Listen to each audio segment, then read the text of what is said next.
நா. பெரியசாமியின் கவிதைகள் வாசிப்பது உதயகுமார். நேற்று கேளாய் உன் செவிக்கடலுள் தேங்கி கிடக்கும் சொற்களை மீனகலாக்கு. முதந்தவை மேல் வந்து மறந்ததை நினைவு கொள்ளச் செய்யும். வாழ்வென்பது இன்றைக்கானதல்ல, நேற்றின் தொடர்ச்சி. நாளை போதும் விழும் நிழல்களின் ஆட்டங்களில் ஆனந்தித்திருந்தது.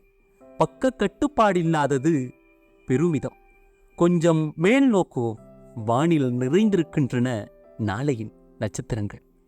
அன்றாடங்கள் தோறும் காலை சுற்றும் நாயாக கிடப்பை சட்டென வெடித்து சிரித்தாள்.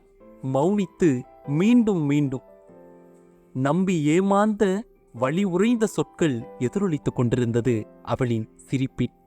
பூங்கா, கதிரொளியில் மின்னும் பச்சைகள் நிறைந்த பூங்கா. தன் சிரிப்பில் வசீகரித்துக் கொண்டிருந்தாள் குழந்தை. அப்பாவும் அம்மாவும் சரியான விளையாட்டை சொல்லிக் கொடுத்திருந்தனர்.